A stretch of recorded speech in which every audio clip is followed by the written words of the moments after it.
J'avais le sentiment d'être un tout petit pion dans une grosse mare immense que je contrôlais pas. J'avais envie en fait de quelque chose de plus flexible qui me ressemble plus et de choisir en fait avec qui je travaille, comment je travaille, etc. J'ai quitté mon boulot, j'ai fait ma reconversion, j'ai entamé le campus et j'ai ouvert mon entreprise en free. J'ai l'impression d'avoir fait 4 ans en 2 ans en fait, d'avoir gagné énormément de temps et d'expérience. Je vais avoir un chiffre d'affaires entre 7 000 et 8 000 peut-être par mois. J'ai fait vraiment un voyage sur le nord de la Thaïlande, je suis allé une semaine au Cambodge. C'est un peu l'Eldorado des digital nomades, enfin il y en a partout ici. Je gère en fait mon temps et quand est-ce que je travaille. Donc ça, c'est très confortable. Je pense que si on a le feeling et qu'on a l'envie foncièrement de changer sa vie, de se reconvertir, bah, il faut se lancer, quoi. Nous, c'est Clem et Mumu du blog et de la chaîne YouTube Voyage en roue libre. On aide les créateurs à se lancer en indépendant et à vivre confortablement de leur activité sans stress, et ça, de n'importe où dans le monde. Puisque nous sommes nous-mêmes digital nomades et freelance en création, abonne-toi pour devenir un créateur nomade. Et si tu as envie de bien démarrer en freelance, que ça te fait peur et que tu sais pas par où commencer, rejoins le bootcamp des créateurs nomades pour construire ton tremplin et faire ta transition pro sans risque. Bienvenue Nico dans le podcast des créateurs nomades, ça fait super plaisir de t'avoir avec nous puisque tu es membre du campus des créateurs nomades et là tu vis ta best life de créateur nomade en Thaïlande et j'aimerais bien qu'on découvre un petit peu ton parcours puisque tu as fait une reconversion professionnelle. Donc je te propose de te présenter en 3 phrases pour nous dire qui tu es, d'où tu viens et qu'est-ce que tu fais actuellement. Et bien du coup, moi c'est Nico. J'ai travaillé auparavant 6 ans dans une entreprise dans le secteur du bâtiment où j'étais conducteur de travaux et en fait c'est un secteur qui me plaisait pas, qui me passionnait pas. Contrairement à mes collègues qui avaient les yeux qui brillaient quand ils parlaient de béton, moi c'était pas du tout mon cas. Et du coup j'ai voulu entamer une reconversion pro, donc je me suis renseigné, j'ai fait des bilans de compétences auprès de l'APEC qui m'a aidé du coup à mettre en place un peu mes idées, à faire du tri dans ma tête et j'ai voulu en fait me reconvertir dans un secteur qui soit à la fois créatif et à la fois digital. Donc j'ai fait des recherches et j'ai trouvé le métier de l'UX UI design qui collait parfaitement en fait à ma personnalité et à ce que je voulais faire. J'ai entrepris une reconversion, enfin des formations en fait pour me diriger vers cette voie. Donc j'ai fait une école, une remise à niveau de 6 mois auprès d'un campus, donc qui était général. C'était vraiment plus une remise à niveau générale dans le secteur du digital. Voilà, donc j'ai fait ça pendant 6 mois avec une formation, enfin avec un stage de 6 mois à la fin. Quand tu dis que tu étais conducteur de travaux, c'est-à-dire que tu conduisais les engins ou tu étais plutôt la personne qui planifiait la construction? Non, ouais, en fait j'étais plus dans la partie planification, organisation de chantier. Donc en gros, c'est moi qui négociais les prix avec les sous-traitants, avec les entreprises sous-traitantes pour faire les travaux, qui organisait les plannings, qui manageait sur place, qui vérifiait la qualité des équipes, voir ce que les ouvriers font, etc. Donc c'est plus du management, du pilotage. Et pour toi, est-ce que quand tu as fait ton bilan de compétences, tu avais envie d'être indépendant, salarié? C'était quoi ta vision des choses là-dessus? C'est vrai que moi j'ai toujours vécu, enfin j'avais toujours vécu du coup le salarial. C'est quelque chose qui me dérangeait un peu parce que bon j'étais dans une grosse boîte, donc déjà j'avais le sentiment d'être un tout petit pion dans une grosse mare immense que je contrôlais pas, avec un millefeuille de patron, etc. Et ça c'était pas quelque chose qui m'attire. Bon ça peut correspondre à certaines personnes, mais en tout cas pas à moi. Et c'est vrai que j'avais besoin et le sentiment que j'étais prêt à devenir free. Bon, pour ça, il fallait que j'acquière des compétences et voilà, dans un domaine particulier, c'est normal. Donc c'est pour ça que j'ai repris après des formations. Mais oui, c'était un objectif de quitter le salarial, de plus être dans cette optique de CDI avec des horaires fixes où on m'oblige à venir à une certaine heure et à partir à une certaine heure, alors que dans mon ancien métier, bah, j'avais fini mon travail à 4 heures. Tu vois, donc partir à 4 heures dans le secteur du bâtiment, c'est assez mal vu. Bon, dans d'autres boîtes aussi, hein, mais dans ce secteur-là qui est hyper traditionnel, voilà. Et j'avais envie en fait de quelque chose de plus flexible, qui me ressemble plus, et de choisir en fait avec qui je travaille, comment je travaille, etc., quoi. Ça, c'était hyper important pour moi, ouais, au moment de la reconversion. Et justement, est-ce que tu as eu un jour où ça a été un déclic pour toi, ou c'est arrivé vraiment tranquillement cette envie et ce besoin de changement, ou tu as eu un jour, tu t'es réveillé le matin, tu as dit non, j'en peux plus, je veux changer? Je pense que c'était progressif, en fait, vu que c'est un secteur qui me plaisait pas tellement, en fait, j'étais pas vraiment à ma place dans cette entreprise, donc je changeais de poste assez régulièrement, enfin, tous les 2 ans, j'évoluais en poste pour voir autre chose. Et en fait, je me lassais assez vite. Et à partir du troisième poste, j'ai dit non, mais là, il faut arrêter. En fait, je vais pas tous les 2 ans changer de métier dans cette entreprise-là pour découvrir d'autres choses. En fait, je m'ennuie. Faut que je m'en aille, en fait. Et c'est juste que l'ennui ne vient pas des tâches qu'on me donne. C'est juste le secteur, en fait, qui m'intéresse pas. Donc ouais, en fait, c'est venu plutôt progressivement. C'était plutôt un ras-le-bol à partir du troisième métier où là, je me suis vraiment ennuyé, où je me suis dit là, il faut vraiment que je bouge parce que je vais sur la trentaine et voilà, il est jamais trop tard pour faire une reconversion. Mais j'avais pas envie de la faire non plus trop tard et de la faire à 50 ans ou 60 ans. Voilà, ça aurait été un peu cuit, quoi. Ça, tu l'as fait donc en parallèle de ton emploi ou tu avais déjà posé ta DEM à ce moment-là? Non, ça, je l'avais fait en parallèle de mon emploi, ouais. Parce que, mine de rien, je critique mon ancienne vie, mais j'avais quand même pas mal d'avantages. Un très bon salaire, une voiture de fonction. Enfin, voilà, il y a plein d'avantages qui sont aujourd'hui, enfin, que je n'ai plus aujourd'hui. Mais oui, du coup, c'était difficile pour moi de démissionner et d'ensuite réfléchir.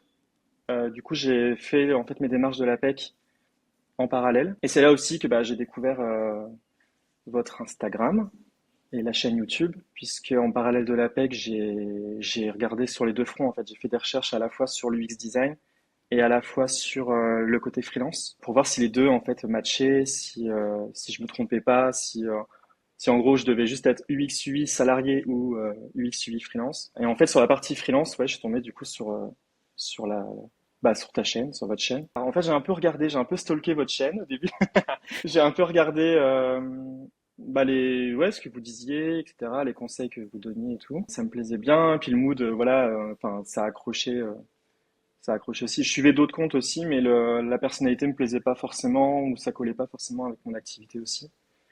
Et là, le fait que ça soit voilà dans le digital, créateur nomade, etc., et puis que c'est un mood un peu voyage, cool, d'entraide et tout, ça me plaisait bien.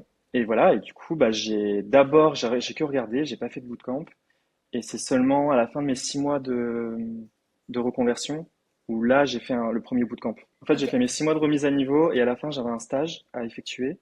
Et c'est à ce moment-là, en fait, où j'ai suivi le bootcamp. C'était en plein dans ma recherche de stage, ok. parce que je devais trouver un stage de 2 mois pour valider ces 6 mois de remise à niveau. Et d'ailleurs, pour la petite anecdote, j'ai eu mon premier client un peu grâce à toi, un peu grâce à vous. En fait, j'ai suivi ce bootcamp et à la fin, j'étais chaud patate pour me lancer en free, malgré le fait que j'ai pas d'expérience et qu'il me manquait plein de choses, etc. Je me suis dit, j'ai quand même envie d'avoir des petits clients à côté pour acquérir de l'expérience, aussi pour toucher un peu au freelancing. Et en fait, pendant ma recherche de stage, j'avais passé un entretien auprès d'un agent immobilier qui travaillait dans mon ancienne boîte. Donc, c'était un peu le coup de foot professionnel parce que voilà, on a travaillé dans la même entreprise, etc. Donc il y avait une confiance qui s'était instaurée avec ce client, avec cette personne-là. Et moi, je voulais faire un stage chez lui, mais sa mission, si tu veux, c'était refaire son site internet. Et sur 2 mois, en fait, je trouvais que c'était trop long, enfin, par rapport à son site. C'était vraiment un site vitrine hyper simple. Donc je me Mm. suis dit, bah en fait, en 2 mois, je vais m'ennuyer, quoi. Donc, je n'ai pas donné de réponse tout de suite. J'ai postulé dans une autre entreprise. Donc, j'ai fait mon stage dans une autre entreprise. Cet agent immobilier, je l'ai recontacté et je lui ai proposé, du coup, une mission freelance. Alors que j'étais pas immatriculé, voilà, j'étais à la fin du bootcamp que je venais de faire avec vous. Et j'ai dit, vas-y, j'y vais au culot. Je lui dis, bah voilà, je me vois de le faire en free, j'aurai le temps, etc. Il me dit, ah ouais, vous aurez le temps, vous êtes sûr, parce que vous avez un stage, etc. J'ai dit, oui, oui, pas de souci. Enfin, si vous n'êtes pas pressé, que vous êtes flexible, etc., il y a moyen que ça marche. Et au final, il a accepté. Du coup, je me suis grouillé d'aller à l'URSSAF pour, pour ouvrir mon entreprise. Et voilà, et c'était parti, quoi. Et du coup, j'étais trop content. Et c'est à ce moment-là, du coup, que j'ai rejoint le campus. Parce Trop que cool. je me suis dit, Tu t'es dit, ok, j'ai eu mon premier client avec le bootcamp, ouais, alors j'y vais avec le campus. je me dis, ok, ça marche, tu vois. Enfin, en tout cas, j'ai suivi les conseils et puis ça m'a reboosté. Donc, je me suis dit, bon, bah, allez, let's go, quoi. Enfin, je me suis lancé, quoi. Et Et je ensuite, regrette t'as pas. enchaîné. Trop cool. Du coup, t'as enchaîné avec une alternance, c'est ça? Ou c'est Ouais, et du l'alternance, coup, c'était. c'était après, ouais, du coup. Ok, d'accord. Donc, ce qui est intéressant, c'est que là, tu as ton premier client, tu même pas commencé ton alternance, tu fais le bootcamp, bam, C'est ça. chaud patate. Et après, du coup, tu as entamé une alternance en UI UX, c'est ça? C'est ça. Donc, du coup, j'ai entamé une alternance en UX design, en master sur 2 ans en alternance. Alors, c'était une mission de refonte de site, c'était pas vraiment une refonte, enfin, c'était pas vraiment une mission du UX design pur. C'était plus de l'intégration web sur WordPress, enfin, web designer finalement. Mais bon, c'était hyper intéressant et c'était hyper cool à faire. Et est-ce que Et tu pourrais donc, un petit peu expliquer ce que c'est que l'UX design pour les personnes qui nous écouteraient et qui savent pas du tout à quoi ça correspond? ouais. En fait, UX, ça veut dire en anglais User Experience.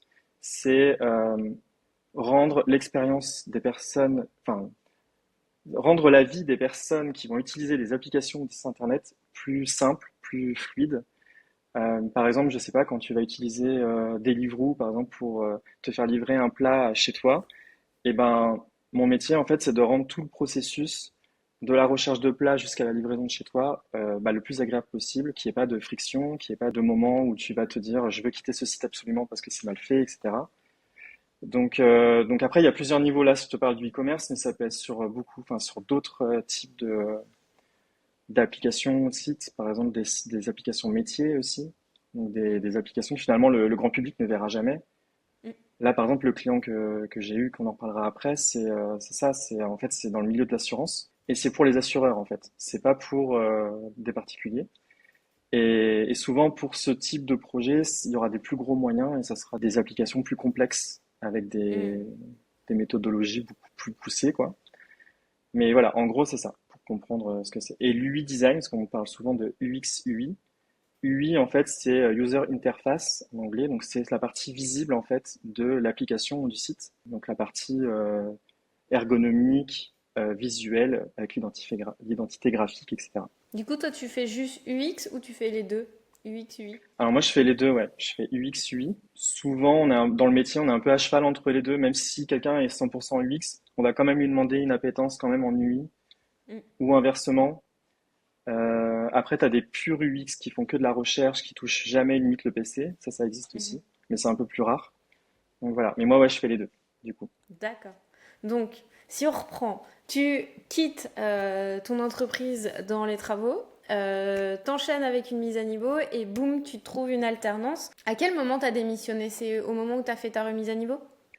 Juste avant, en fait, parce Ok. que j'ai fait Transition Pro, qui est un dispositif de l'État. Je sais plus si c'est encore en cours là aujourd'hui, mais en gros, tu montes un dossier et tu peux démissionner du coup et toucher tes allocations chômage. Donc c'est plutôt Ok. pratique. Et suivre cette formation.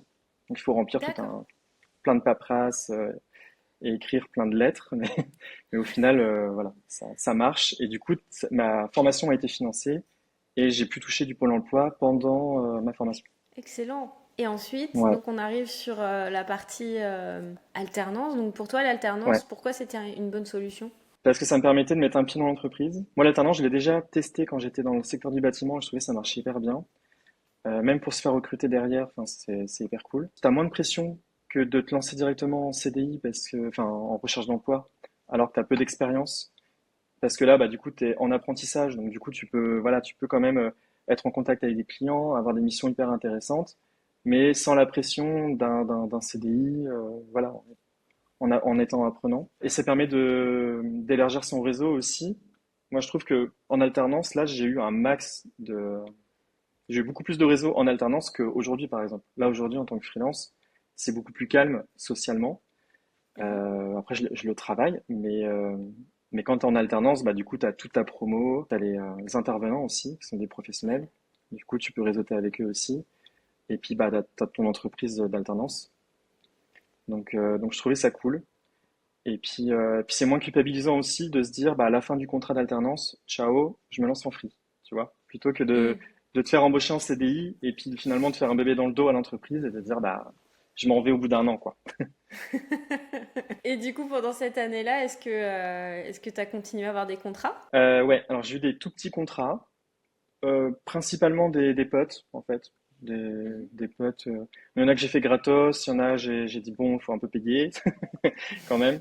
Donc c'était pas pour l'argent là, c'était plus pour m'entraîner, voilà, c'était donnant donnant quoi. Du coup, à ce moment-là, tu as été dans le campus. Pourquoi c'était important pour toi de rejoindre le campus alors que tu avais déjà eu ton premier client? Qu'est-ce qui te disait que ça allait pouvoir t'aider plus loin par rapport au bootcamp, par exemple? En fait, déjà le côté administratif, tu vois, tout ce qui est comptabilité, comment enfin, comment gérer en fait ton entreprise de freelance. Ça, c'est un truc qui m'angoisse, tu vois, un peu une phobie administrative. Ouais, j'avais besoin d'avoir des tips en fait, tu vois, de gagner du temps, d'avoir une longueur d'avance. J'avais pas envie d'essuyer les plates parce que tu disais aussi que tu avais fait des erreurs aussi quand tu t'es lancé. Il y a des trucs, enfin, voilà, t'en as parlé. Et je pense qu'on en fait tous, même moi j'en ai fait encore il y a pas longtemps. Mais en fait, ça permet d'éviter les grosses erreurs qui peuvent te dégoûter en fait du métier. Et j'avais pas envie de les essuyer moi-même. En fait, je me suis dit autant si quelqu'un les a fait et qu'il les partage avec gentillesse, tu vois, autant les prendre. Donc et puis ouais, ça permet aussi de rejoindre une communauté, de pas être tout seul aussi, tu vois, parce que Mm. quand tu te reconvertis, ça demande beaucoup d'énergie. Il y a beaucoup de personnes autour de toi dans mon entourage aussi qui peuvent te mettre des doutes, tu vois, dans la tête. Est-ce que tu es bien Mm. sûr? Est-ce que c'est vraiment la bonne voie, etc. Bah là, au moins, tu te sens moins seul et tu te dis, bon, bah en fait, oui, c'est la bonne voie, il faut juste que je me fasse confiance, et puis voilà, quoi. Donc ouais, c'était plus avoir des bons conseils et avoir un entourage, quoi.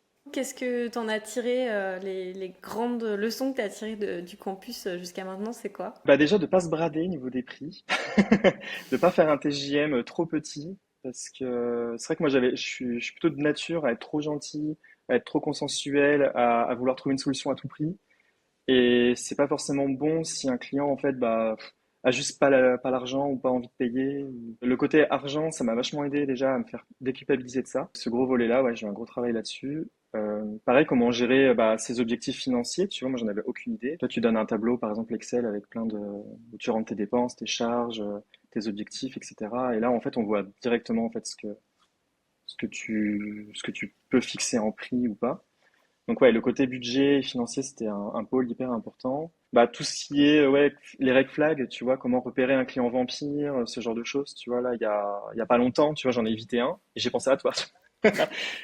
Parce que, parce que je pense qu'à l'époque, je serais peut-être tombé dedans, tu vois, je l'aurais fait comme ça, en mode, bah ouais, ok, on travaille ensemble. Et là, en fait, bah je lui ai dit non, parce que juste, je le sentais pas du tout. Et ça, bah c'est enfin, c'est tes précieux conseils aussi, là-dessus. Et tu fais partie d'un équipage, il me semble, en ce Ouais, moment, j'en ai fait un il y a pas ouais. longtemps. Ça s'est terminé il y a pas longtemps.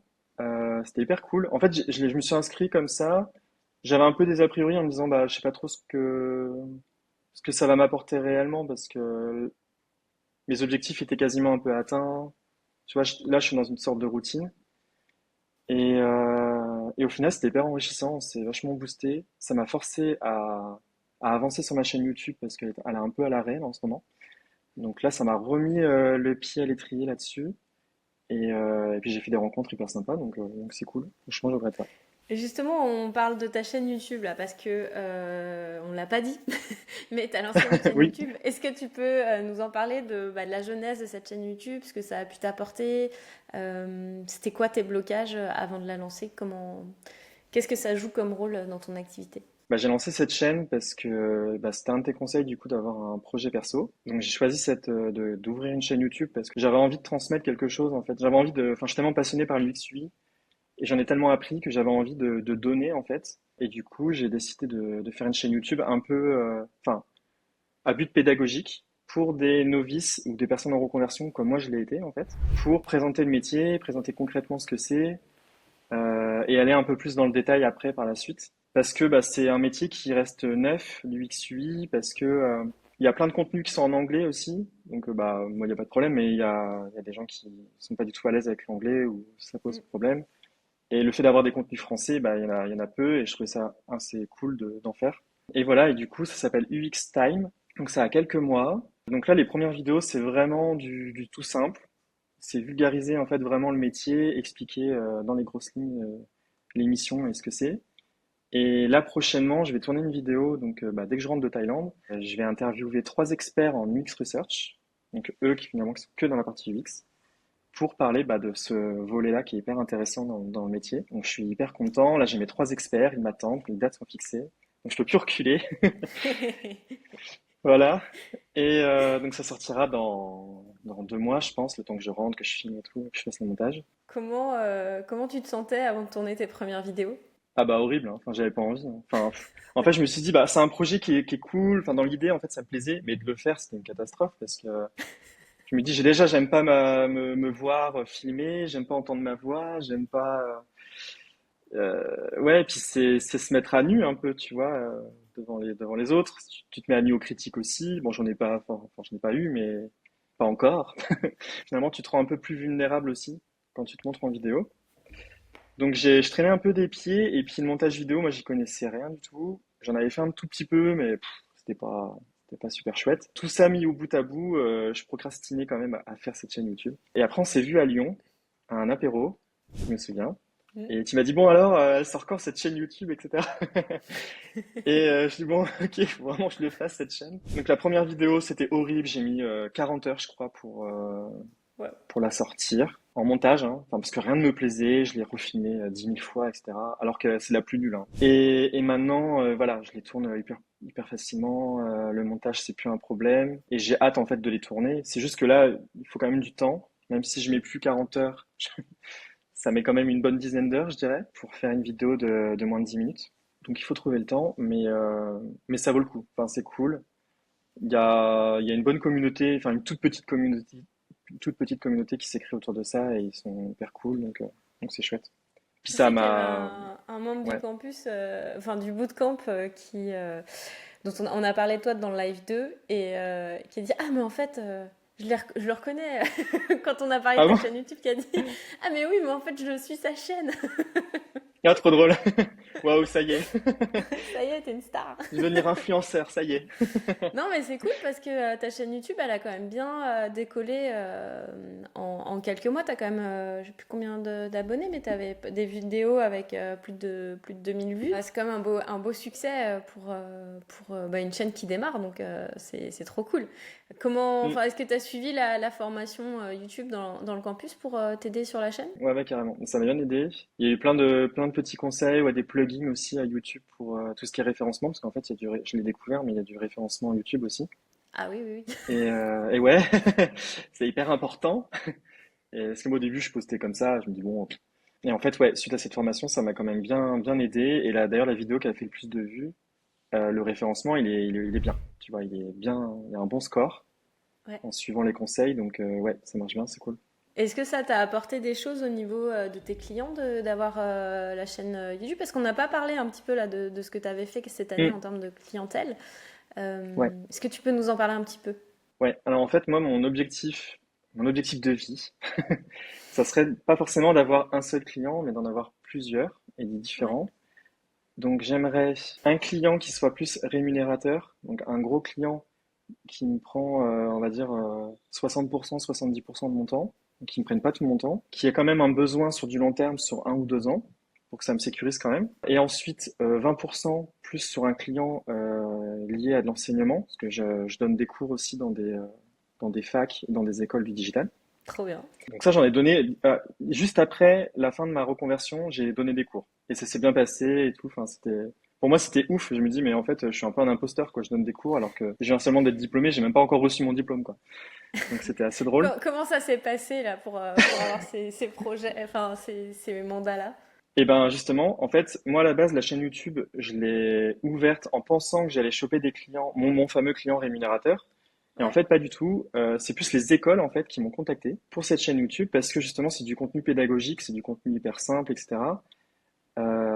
Et du coup, j'ai été contacté sur LinkedIn grâce à cette chaîne YouTube, du coup, par plusieurs écoles en fait. trop bien.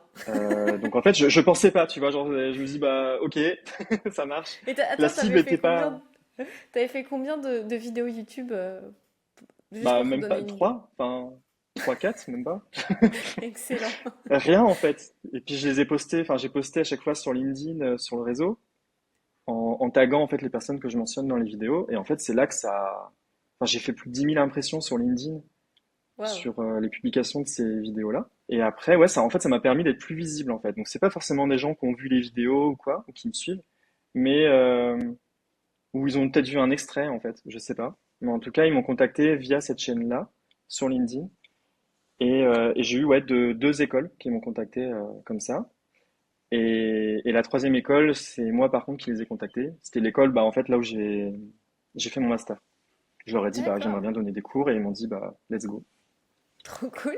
Et alors, Ouais. donc on avait 60% pour un gros client, 20% pour l'école, et ensuite, c'était quoi Et ta ensuite, je voulais me recette? garder ouais, un peu plus de temps, enfin un petit bout de temps pour des petits projets créatifs, enfin des projets un peu plus fun, tu vois, qui sortent un peu de l'enseignement, de l'assurance ou des milieux un peu plus sérieux. Donc là, c'est le cas. Là, j'ai un petit client, euh, c'est une amie d'une amie en fait, qui veut ouvrir une application, qui est hyper cool. Et du coup, bah, je bosse sur cette application-là et je l'accompagne du coup de bout en bout en fait. Donc sur les Excellent. maquettes business plan, comment soulever des fonds, etc. Donc voilà, et ça permet d'avoir c'est un exutoire créatif, quoi. Enfin, ça permet d'avoir un peu C'est plus ton un laboratoire. projet un peu plus coloré, ouais, voilà, de faire un peu ses tests, etc. En plus, c'est une cliente qui est pas du tout chiante en termes de délai, ni rien, donc en fait, ça prend le temps que ça prend, Mhm. donc c'est cool. Et après, les 5% restants, ça serait plus pour de l'associatif. Donc là, j'attends d'avoir la bonne assos pour refaire les sites. Parce que souvent, les sites d'association, c'est un peu catastrophique, parce qu'ils font ça avec les moyens du bord, quoi. Donc ça serait de proposer mes services gratuitement pour une assos, quoi. Trop cool. Voilà. Donc, je l'ai pas encore trouvé, mais ouais. Et du coup, tu Mais disais ça qu'en va. 2024, là, tu allais avoir quasiment, à part l'association, tu as eu ton gros client? Ouais, ça va démarrer vraiment quand je vais rentrer du coup de la Thaïlande. En fait, c'est un client pour qui j'ai déjà bossé auparavant quand j'étais en alternance. Et en fait, j'ai été en communication avec un designer qui était dans cette boîte pour une autre branche de cette entreprise. Et quand je suis parti, du coup, je suis pas parti avec ce client-là, au plus grand plaisir de mon entreprise dans laquelle je faisais mon alternance, qui avait peur que je m'en aille avec ce client.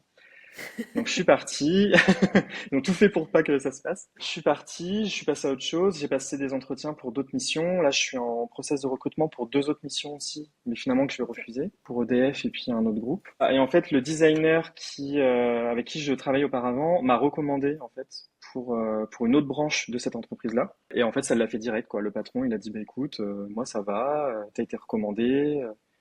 Je sais que tu as travaillé 2 ans pour notre entreprise. Et donc, du coup, il m'a proposé la mission avec un TJM nickel, quoi. Enfin, là, j'ai un TJM à 400. C'est pas du full time, c'est pas du temps complet. Là, rien que ça va me faire 6 000 € bruts par mois. Ok, Donc, c'est pas mal. c'est quand même pas mal, tu vois. Je crache pas dessus.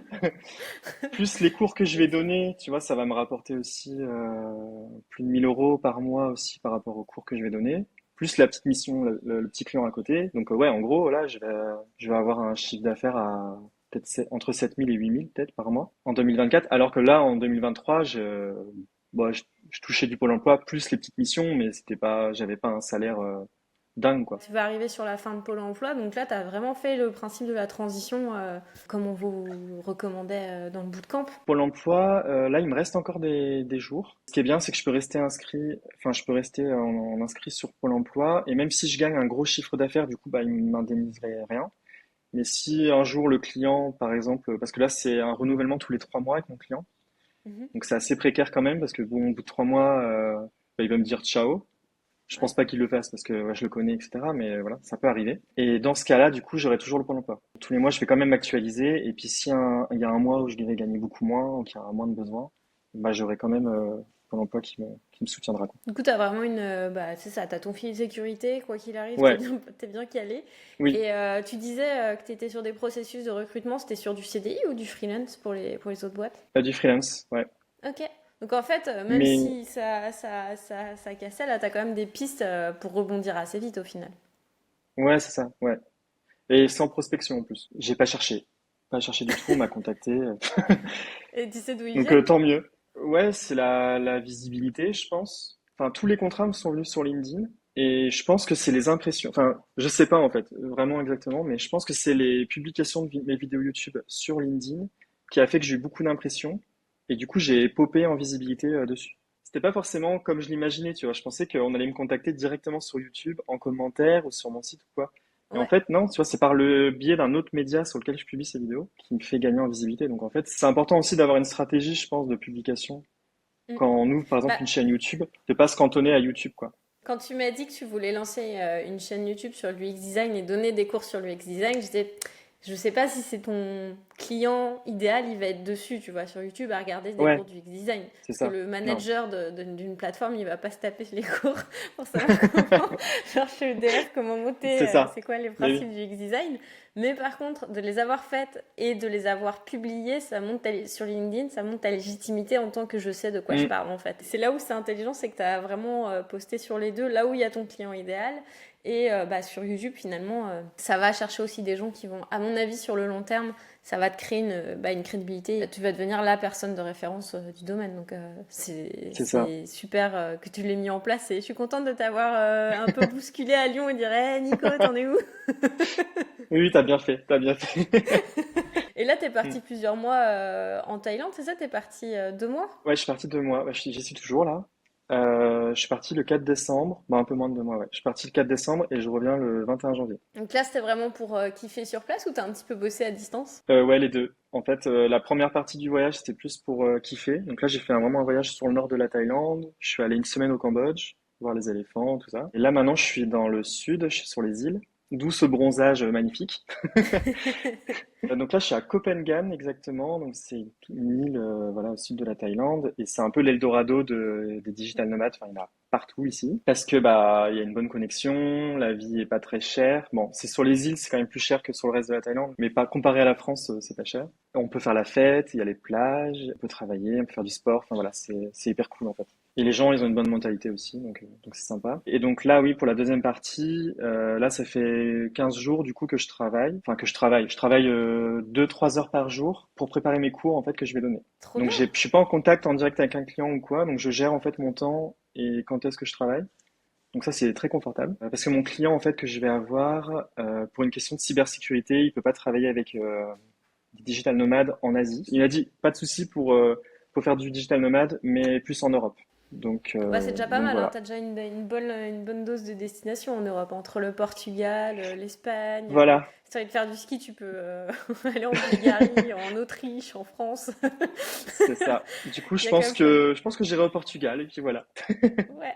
Ouais, non, mais c'est cool, hein. Puis en plus, l'avantage, hein, on va pas se mentir, c'est le décalage horaire. Des fois, c'est pas Carrément. toujours facile de le gérer. Donc là, si t'es sur le même Mm, créneau horaire que ton client, c'est vraiment mm. chouette. Quel conseil tu donnerais à quelqu'un qui a envie de se lancer et qui bah, hésiterait à faire cette reconversion Parce qu'on a plein de personnes qui nous disent je vais me former en entrepreneuriat, donc éventuellement rejoindre le campus ou vraiment Mm. creuser sur la question de l'entrepreneuriat une fois que j'aurai fini mes cours, en fait, ma nouvelle formation. Tu leur réponds quoi aux personnes qui disent qu'il faut attendre qu'ils aient le diplôme ou la certification, qu'ils aient fini leur formation sur cette partie-là? Il faut d'abord avoir la vision de ce que tu veux faire avant de tout plaquer, etc. Enfin, je pense que si t'es vraiment paumé, évite de démissionner parce que tu peux être paumé pendant 1 an ou 2 ans en fait. Ça peut être Mm. hyper long. Donc c'est important de se faire accompagner soit en parallèle de son métier pour avoir une ligne directrice et savoir à peu près où tu veux aller avant de tout plaquer. Ça serait un peu le conseil que je donnerais. Mais en fait, non, enfin, moi, j'ai fait plein de trucs en même temps, du coup. Enfin, j'ai quitté mon boulot, j'ai fait ma reconversion, j'ai entamé le campus et j'ai ouvert mon entreprise en free. Donc, certes, ça a été du boulot et ça m'a pris beaucoup de temps, etc.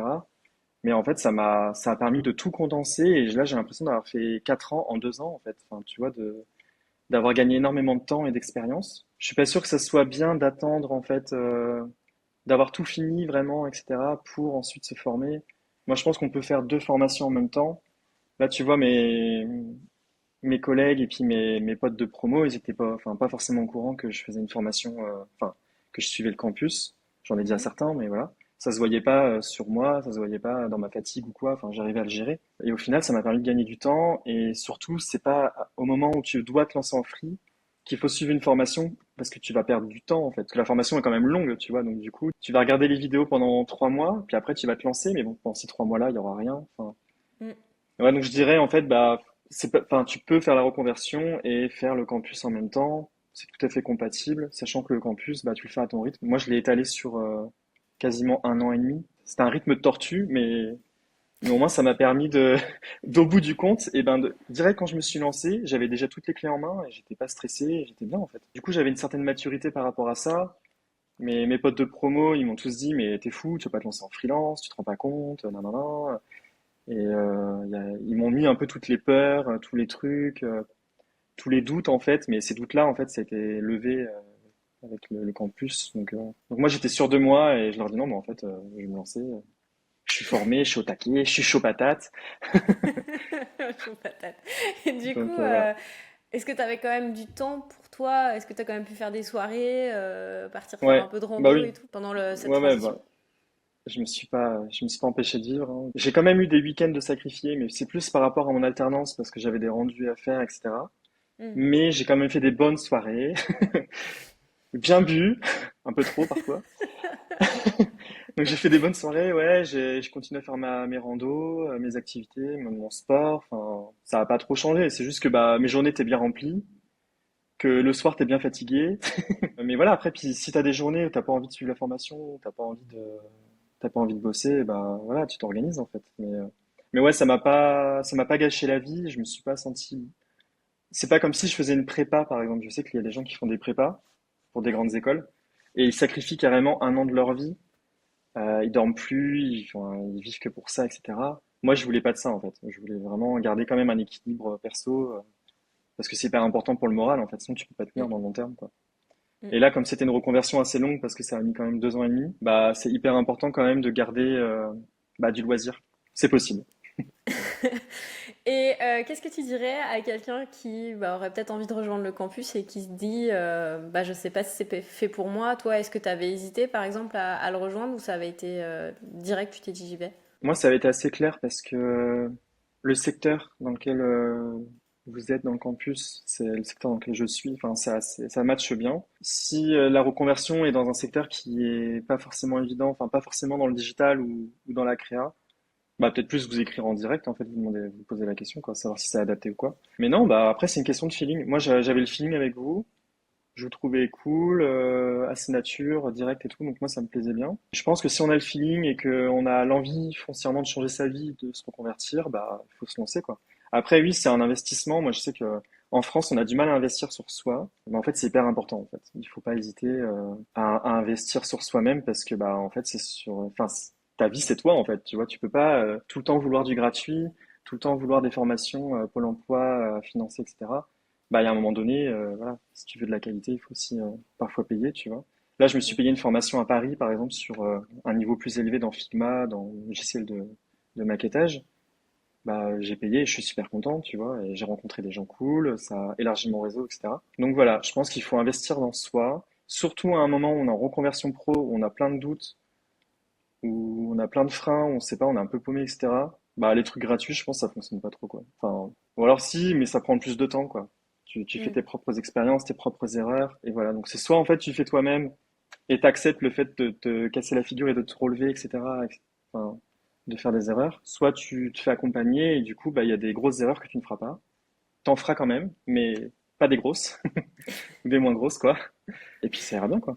Ouais, merci Nico pour tout ton partage d'histoire. Je pense qu'il va parler à beaucoup de personnes qui sont en reconversion justement, qui ont peur de changer. T'as quand même un sacré beau parcours là, 2024 ça s'annonce plutôt bien pour toi. Où est-ce que on peut suivre tes aventures? C'est quoi le meilleur moyen pour découvrir ce que tu fais? Et bien sur YouTube, j'ai ma chaîne du coup UX Time et j'ai un Instagram aussi, UXU8-du-bas Nicolas Dumont. Et sur LinkedIn. Et sur LinkedIn du coup, ouais.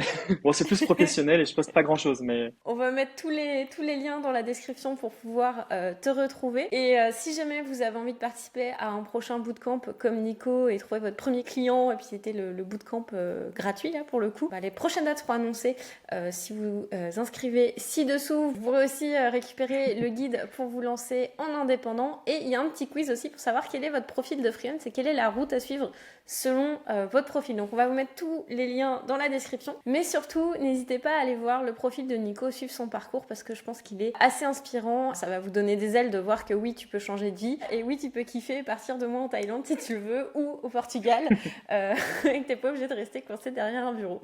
Donc merci c'est beaucoup clair. Nico d'avoir été avec nous. C'était vraiment chouette de découvrir toute ton histoire et tout ton parcours. Bah merci à toi, c'était cool. Merci et à très vite sur le podcast des créateurs nomades.